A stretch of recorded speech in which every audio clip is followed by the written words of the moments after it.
മറ്റത്തൂരിലെ Congress BJP അവിശുദ്ധ കൂട്ടുകെട്ടിന് നേതൃത്വം നൽകിയ DCC general secretary TM ചന്ദ്രനെയും സംഘത്തെയും സംരക്ഷിച്ച് കോൺഗ്രസ് നേതാക്കൾ. ഇവർക്കെതിരെ അന്വേഷണത്തിന്റെ ഭാഗമായി പുറത്താക്കൽ നടപടി സ്വീകരിച്ചുവെങ്കിലും നേതാക്കൾ ഇവരെ തള്ളിപ്പറയാൻ ഒരുക്കമല്ല. അതേസമയം ചന്ദ്രനെയും സംഘത്തെയും പാർട്ടിയിൽ തിരിച്ചെത്തിക്കാനുള്ള എല്ലാ ചരടുവലികളും സജീവമായി നടക്കുകയാണ്.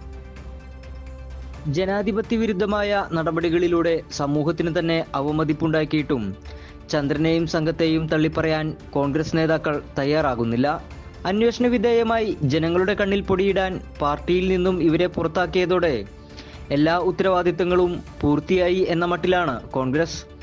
എന്നാൽ പുറത്താക്കപ്പെട്ട ചന്ദ്രനും സംഘവും സജീവമായി പ്രവർത്തന രംഗത്തുണ്ട്. അതോടൊപ്പം തന്നെ നേതാക്കൾ ഇവർക്കു വേണ്ട സംരക്ഷണവും ഒരുക്കുന്നുണ്ട്.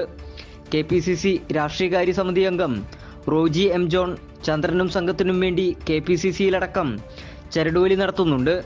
ഇതിന്റെ ഭാഗമായി പരസ്യമായും രഹസ്യമായും ചർച്ചകൾ നടക്കുന്നു. മുൻ DCC അധ്യക്ഷൻ ജോസ് വള്ളൂരും ഇവർക്ക് വേണ്ട സംരക്ഷണം ഒരുക്കുകയാണ്. ഒരു ഭാഗത്ത് ശക്തമായ ഗ്രൂപ്പ് കളിയിൽ കുഴയുകയാണ് കോൺഗ്രസിന്റെ ജില്ലാ നേതൃത്വം.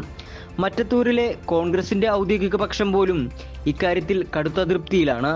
കൈരളി ന്യൂസ്, തൃശൂർ.